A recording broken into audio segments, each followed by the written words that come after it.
Welcome back to the deep dive. This time, we're taking a trip to Italy with Lacrima di Monte d'Alba. We've got some interesting stuff for this deep dive, Oh, yeah. including parts of a book that calls this wine a hidden gem. So, I like that. let's see if we can uncover its secrets. I am ready. From what I've seen, this wine has a story Yeah. as rich and layered as its flavor. Well, the name itself, Lacrima di Monte d'Alba, what's that all about? It means tear of Monte d'Alba. Oh, okay. And there are a couple of legends about how it got that name. Hmm. One is that the grapes themselves actually look like teardrops when they're ripe. I can see that, little Yeah. glistening teardrops. Yeah. But you said there were two? Oh, yeah. This one's a heartbreaker Yeah.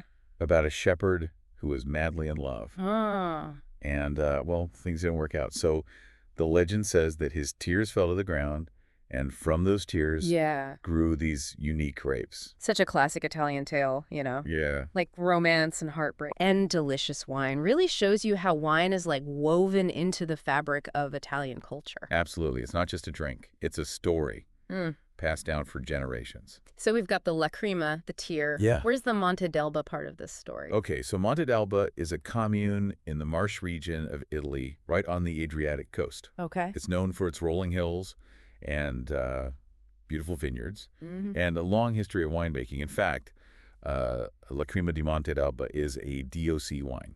DOC, remind me what that means. Oh, sure. My wine knowledge is a little fuzzy sometimes. It's like a seal of approval, Yeah. a quality guarantee. Okay. DOC stands for Denominazione di Origine Controllata. Okay. It means that the wine comes from a specific place and is made in a specific way, Mm. kind of like the AOC system you see in France. Gotcha. So like a stamp of authenticity and quality. So like sipping this wine is like taking a mini vacation to the Marche region. You got it. You're tasting the history and the culture and the terroir of the place. Mm. That's that unique combination of soil and climate and human touch Okay. that gives the wine its character. Okay, I'm hooked. But before we taste it, let's meet the grape itself, the Lacrima di Monte d'Alba grape. What makes it special? Well, it's got these winged bunches Wings. and leaves that make it really easy to identify. Grapes have wings. I need to see this. Oh, yeah. They're like leafy appendages Uh-huh. on the bunches of grapes. Wow. It's pretty cool. The berries are a deep blue-black color, Oh, okay. like little drops of ink. So this tear-shaped grape with wings sounds pretty dramatic. Any other quirks? It buds really early in the season, Okay. which makes it sensitive to late frost. Ah. That can be nerve-wracking for winemakers. I guess making great wine always comes with a bit of risk. It does, yeah. So we've got the unique grape. We Mhm. got a sense of the place. Yep. How do they turn those unique grapes into the wine we enjoy? Well, there are two main approaches. Okay. The traditional one and the modern approach. Okay. The traditional way, they might ferment the juice in cement tanks or stainless steel using only the natural yeasts that are on the grapes, Oh, look at what we call indigenous yeasts, creates a rustic, earthy wine. So capturing the raw essence of the grape in the place. Exactly. And then you have the modern approach, Uh-huh. where winemakers might opt for more temperature control or even introduce specific yeasts for fermentation. Okay. They could also use techniques like remontage and pidgeage. Wait, hold on. I'm not sure I know those terms. What are they doing? Remontage is basically pumping the fermenting juice over the grape skins to help extract color and flavor. Pidgeage, well, Yeah. that's Yeah. like a fancy term for stomping on the grapes, Oh, really? but in a very controlled and gentle way. So a delicate grape dance. Whether it's pumping or stomping, Yeah, the goal is the same, to get the most flavor from the grapes. exactly. And ultimately, it's all up to the winemaker and what style they're going for. Okay, so we've got the unique grape, the beautiful region, the passionate winemakers. Mhm. Tell me about the wine itself. What can I expect when I open a bottle of Lacrima di Monte d'Alba? Well, one of the coolest things about this grape is its versatility. It can be made into such a wide range of styles Wow. that you rarely see with one grape. Okay. We're talking light, refreshing rosés, all the way to rich, decadent dessert wines. Wow, that is impressive. Let's break it down a bit. What are some of the most common styles? You have those young, fruity reds Okay. that are meant to be enjoyed fresh, Yeah. bursting with aromas of red berries and flowers. Mm. And then you've got your age-worthy reds Mm-hmm. that spend some time in oak and develop more complexity. It's like the wine gets to tell its story. Mm. over time, Like right? second. But you said there were rosés too. Oh, yeah, those are perfect for those warm summer days. Mm-hmm. It's super light and refreshing. Hmm. Then you've even got sparkling wines made from Lacrima di Monte d'Alba. Okay. Not as common, but Sparkling Lacrima. real treat when you find them. Okay, I'm adding that to the list. Yeah. But wait, you said dessert wines too. Yeah.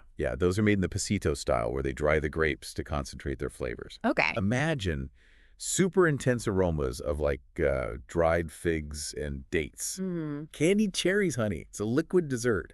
Okay, that range is pretty remarkable. Let's get down to that sensory experience. Like, Okay. I'm swirling a glass of Lacrima di Monte d'Alba. What am I smelling and tasting? Okay, so close your eyes and imagine this. You bring the glass to your nose, and you're met with a wave of floral aromas, Okay. roses and violets, maybe even a hint of geranium. And underneath that, you have those red berries, Okay. cherry, raspberry, strawberry, all mingling together. Some might even have a hint of spice, like white pepper or cinnamon, depending on how it was made. Wow, sounds incredibly aromatic. What about the taste? Well, on your palate, it tends to be light to medium body with soft tannins and a refreshing acidity. You'll find those red fruit and floral flavors echoing the aromas. And again, the structure can vary quite a bit, Yeah. depending on the winemaker's choices. Okay. Some are simple and fruity, while others are more structured and complex. Well, you've painted quite the picture. Hmm. You mentioned a few times how the terroir of the Marche region influences the wine. Yeah. Can you break that down for me? Like, what about the land makes Lacrima di Monte d'Alba so unique? Well, it starts with the soil. We're Mhm. talking clay and limestone here, which give it structure, minerality, and balanced acidity. So the soil's like the backbone of the wine, So supporting anything- its character. Yeah. And then you have the climate. Mm. The Marche region has a temperate climate thanks to the Adriatic Sea. Okay. This allows the grapes to ripen slowly and fully, developing those amazing flavors. So every sip is like a taste of the Marche region bottled up. It is a beautiful dance between nature and human skill, creating a wine that reflects its origin. All right, I'm sold. This wine is on my list. But I have one more question before we move on. Let's say I've got a bottle of Lacrima di Monte d'Alba. What should I be pairing it with? Okay, well, let's start with some regional classics. Yeah. In the Marche region, they love to pair Lacrima di Monte d'Alba with Brodetto di Pesce. Brodetto di Pesce. What's that? It's a fish soup, popular in the Marche region. Okay.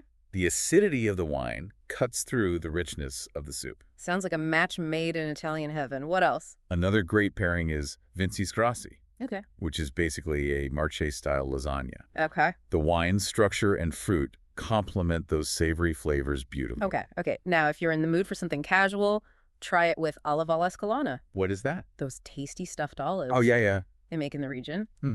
What makes them a good pairing? The wine's acidity balances out the richness of the fried olives, making a really fun, flavorful combination. Okay, so we've got our Italian feast covered. Yeah. But what if I'm not cooking Italian? Well, it's surprisingly versatile. Okay. It's a fantastic match for Asian cuisine, Oh, really? especially dishes with spice or umami. Interesting. The acidity and the fruitiness can actually tame the heat without overwhelming those delicate flavors. Okay, so it can handle some spice. It can. What about other cuisines? It also works beautifully with Mexican food. The red fruit and floral notes in the wine complement those vibrant spices really well. And of course, it's a natural pairing with vegetarian dishes. It enhances the flavors of the vegetables and works well with all those herbs and spices. Sounds like no matter what's on the menu, there's a Lacrima di Monte d'Alba to match. There is. But before we get too carried away with food pairings, we haven't talked much about Yeah. the challenges faced by the producers of this incredible wine. You mentioned climate change earlier. What does that actually mean for the people making Lacrima di Monte d'Alba? Well, climate change is a big concern for all wine regions, and the Marche region is no exception. The biggest issue is the rising temperatures. Okay. We're already seeing warmer growing seasons, which can lead to earlier ripening. Okay. And when grapes ripen too quickly, they can sometimes lose acidity Oh. and develop less complex flavors. So it's like they're not getting enough time to develop their full potential. That's a great way to put it. It's like rushing a delicate process. Yeah. And it's not just the heat. It's also, Yeah. the unpredictable weather patterns, sudden heat waves, Right. unexpected frosts, Yeah. or heavier rainfall than usual. Right. Okay. All of these can disrupt the vineyard Yeah. and impact the quality of the grapes. So a lot of uncertainty for these winemakers. There is. But Thankfully, these winemakers are incredibly resilient. Yeah. They're experimenting with different techniques, exploring sustainable practices, and doing everything they can to protect their vineyards. That's inspiring to see. It sounds like Lacrima di Monte d'Alba is in good hands despite the challenges. It is, yeah. Okay, well, I think we've covered a lot of ground in this first part of our deep dive. We have. From that tear-shaped grape to the passionate winemakers Yeah? and the diverse styles of wine they create. Lacrima di Monte d'Alba is clearly a wine with a lot to offer. Absolutely. But we're not done yet. There's still so much more to explore in the world of Lacrima di Monte d'Alba. Oh, yeah. That's it. Stay tuned. We'll be right back. And we're back with the deep dive. Still swirling that Italian gem, Lacrima di Monte d'Alba, in our metaphorical glasses. A wine that keeps unfolding the more we explore it. We were just talking about the people behind the wine. Yeah. And it's amazing to think about those families who've been tending these vines for generations, This is passing down their knowledge and their passion. a real testament to the power of tradition, Yeah. preserving those unique grape varieties. Absolutely. Speaking of tradition, we touched on those different styles of Lacrima di Monte d'Alba earlier. I want to dive a little deeper. Okay. It's not just those bold reds. Right. You mentioned everything from like those light and refreshing rosés to decadent dessert wines. Let's explore that spectrum. You got it. Yeah. Lacrima really showcases its versatility, We talked about those age-worthy reds that spend time in oak, develop complex, spicy notes, Yeah. that velvety texture. Those are the ones I'm picturing tucked away in a cellar somewhere, Yeah. aging gracefully. Mm-hmm. But let's rewind a bit. Okay. What about those young, fruity reds that are meant to be enjoyed fresh? Tell me more about those. Picture this. It's a warm summer evening. You're gathered with friends on a patio. There's a bottle of chilled Lacrima di Monte d'Alba on the table. That's what these wines are made for. They're bursting with aromas of red fruit, juicy cherries, raspberries, maybe even a hint of wild strawberry. Yeah. Light, refreshing, and incredibly food-friendly. Sounds like my kind of summer wine. Easygoing and delicious. Exactly. But we can't forget about the rosés. I'm a sucker for a good rosé, and I'm curious about what Lacrima di Monte d'Alba brings to the table. Lacrima rosés are all about delicacy and charm. They often showcase those signature floral notes, roses, violets, but with those delicate fruit flavors, watermelon, pink grapefruit, a touch of pomegranate, and they're dry Okay. with that crisp acidity, making them so refreshing on a warm day. So we've got our light and fruity reds, our refreshing rosés, our age-worthy reds, and even those sparkling Lacrima wines we talked about earlier. It's amazing. But you mentioned one more style that I'm particularly curious about. The sweet wines made in the pasito style. Oh, yeah. I've had pasito wines before. They're basically a liquid dessert. They are a true indulgence. Yeah. And when you make pasito with Lacrima, Yeah. those floral and fruit notes get super concentrated. Think about it. The grapes are harvested, and then they're laid out to dry, sometimes in the sun, sometimes in a special drying room Okay. as they dry. Yeah. Those sugars and flavors intensify. What you end up with is a rich, luscious wine bursting with aromas of dried figs, dates, candied cherries, and honey. You're really painting a picture here. It is. Sounds delicious. Okay, now I'm seriously craving a glass of Lacrima di Monte d'Alba pasito. Oh, yeah. But let's switch gears for a moment. Okay. You mentioned that Lacrima di Monte d'Alba producers need to raise awareness Yeah. and build recognition for their wine. We do, yeah. Sounds like they have a challenge ahead of them. How are they tackling that? How are they getting the word out about this hidden gem? One of the best ways is through wine tourism. Okay. The Marche region is beautiful, off the beaten path. Yeah. More and more wine lovers are looking for those unique experiences. And many Lacrima producers are opening at their doors to visitors, offering tastings, tours, Yeah. even special events. It's all about showcasing the unique character of their wines and the region itself. So it's about creating an immersive experience, inviting people to kind of discover the magic of Lacrima di Monte d'Alba firsthand. Exactly. There's nothing like visiting a vineyard, Yeah. meeting the winemaker, Yeah. tasting the wines right where they were made, creates a lasting impression. It's all about the passion. It is. And the story behind the bottle. What other strategies are they using? Well, they're also savvy with social media and digital marketing. Okay. Reaching a wider audience, Mm-hmm. sharing gorgeous photos and videos of the vineyards, Mm-hmm. telling the stories of their families and their wines, engaging with people online, building relationships, generating excitement. Really using those modern tools Yeah. to share an ancient tradition. Exactly. Yes, to both worlds. It is. They're connecting with a new generation of wine lovers, people who are curious, adventurous, looking for something unique. Speaking of unique, I think it's time we circle back to the Lacrima di Monte d'Alba grape itself. Okay. We talked about its appearance, talked about its history. But I'm curious about its personality. What are some of those inherent characteristics that make it so special, so well-suited to producing this diverse range of wines? That's a great question. One of the key things is its balance. Okay. Lacrima grapes have a naturally harmonious balance of sugar and acidity and tannins. And that's what gives the wines that lovely structure and complexity. So it's like the grape itself is already a masterpiece, just waiting for the winemaker to bring out its full potential. Exactly. And another thing that makes this grape so special is its aromatic intensity. Okay. It's got those beautiful floral aromas we keep talking about, and those vibrant fruit notes that can range from, bright red berries to darker, richer fruits like plums and blackberries.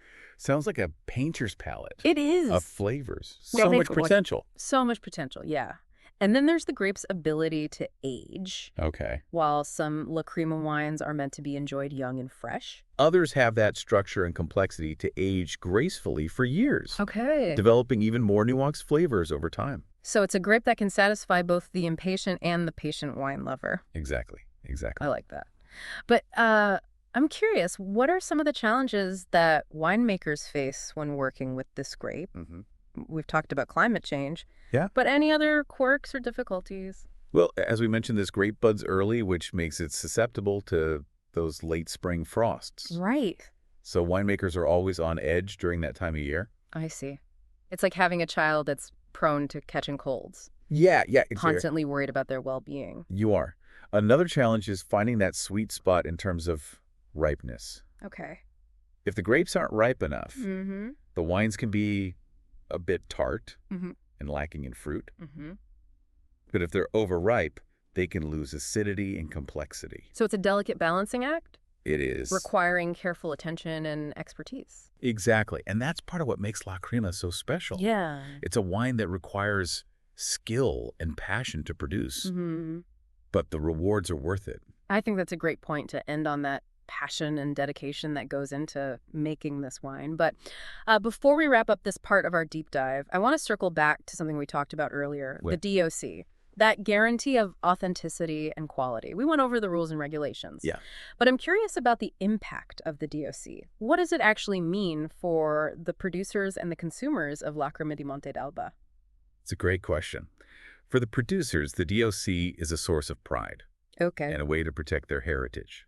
It ensures that the wines they produce meet certain standards, and that the name Lacrima di Monte d'Alba is used only for wines that are truly worthy of that designation. It's like a badge of honor, a symbol of their commitment to quality. Exactly. And for the consumers, the DOC provides a sense of trust and assurance. Okay. When you see that DOC label on a bottle of Lacrima di Monte d'Alba, you're getting a wine that's authentic, that's made with care, and that reflects the unique character of its place of origin.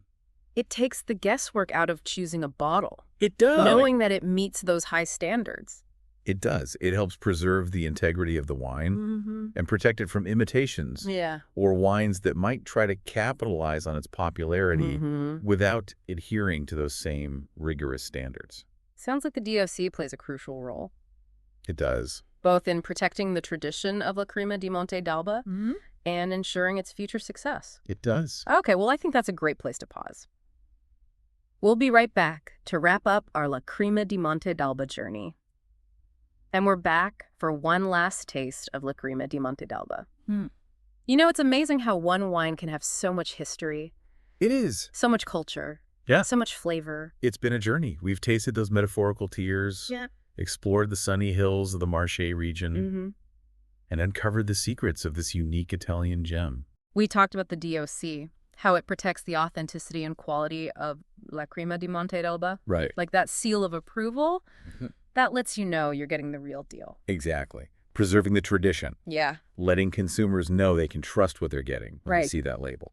And speaking of labels, one thing that stood out to me is the variety Oh, yeah. of Lacrima di Monte d'Alba wines out there. Mm. It's not just about bold reds. Oh, We've yeah. got everything from light and fruity reds to decadent dessert wines, Mm-hmm. like a whole rainbow of flavors coming from one grape. It is remarkable. It speaks to the versatility of the grape and the skill of the winemakers. Before we say arrivederci to Lacrima di Monte d'Alba, Huh? let's do a quick recap of those different styles. Okay. You know, you mentioned those young, fruity reds, perfect Mhm. for casual sipping. I'm imagining a picnic in a vineyard, Oh, yeah. basket of bread and cheese, Mhm. bottle of chilled Lacrima di Monte d'Alba to wash it all down. Those young Lacrima wines are perfect for moments like that. Yeah. They're all about that fresh fruit character. Mm-hmm. Juicy cherries, Hi. raspberries, maybe a hint of wild strawberry. Okay. Light-bodied, Yeah. easy drinking, incredibly food-friendly. They're like the life of the party wines. Uh-huh, yeah. Fun, approachable, They are. always ready for a good time. Mm-hmm. But what about those rosés? The rosés. We touched on them earlier, but I'd love to hear a bit more about what makes Lacrima di Monte d'Alba rosés so special. Delicate, refreshing. A bouquet of roses and violets. Maybe a touch of watermelon or pink grapefruit. Dry and crisp with that vibrant acidity. Perfect for warm weather. Mm. You know, lighter dishes. I'm adding a bottle of Lacrima rosé to my shopping list, Yeah. but let's not forget about the more serious side of this grape. Right. Those age-worthy reds can develop incredible complexity over time. Oh, yeah. Those are the wines that showcase that depth Mm-hmm. and the potential of Lacrima. Yeah. With a few years in the bottle, Mm. they develop layers of spice, leather, tobacco. Hmm. That earthy minerality. It's like they're telling a story, right? They are. Unfolding over time, Mm-hmm. becoming more nuanced with each passing year. Exactly. And then, of course, we Wow. can't forget those decadent pasito wines. The grand finale. Like the grand finale. Yeah, the liquid dessert. The liquid I'm desserts. still dreaming about those aromas you described. Dried figs, dates, Oh, yeah. candied cherries, honey. It's a It's a whole dessert plate in a glass. It is, yeah. So we have a grape that can do it all. Mhm. From light and refreshing to Yeah. rich and decadent. You can. But as we wrap up our deep dive Yeah. into the world of Lacrima di Monte d'Alba, Mm-hmm. I want to leave our listeners with a thought, Okay. something to ponder as they seek out a bottle of this hidden gem. Okay, here's something to consider. Lacrima di Monte d'Alba is more than just a wine, right? It's a taste of history, a taste of culture, and a taste of the passion of the people who make it. Yeah. It reminds us that even in a world that's constantly changing, Yeah. there are still hidden treasures out there waiting to be discovered, stories waiting to be told, experiences waiting to be savored. So open your mind, open your heart, and open a bottle of Lacrima di Monte d'Alba. Beautifully said. It's a wine that invites us to slow down, Mhm. appreciate the simple pleasures, It does. and connect with something bigger than ourselves. Mhm. It's a reminder that sometimes the best things in life are worth seeking out, Yeah. worth savoring, worth sharing. Absolutely. Cheers to that. Cheers to that. Cheers to Lacrima di Monte d'Alba. Cheers. And thank you for joining us on this deep dive into the world of Lacrima di Monte d'Alba. We hope you've enjoyed the journey as much as we have. Until next time, keep exploring, keep learning, and keep those glasses full. Ciao.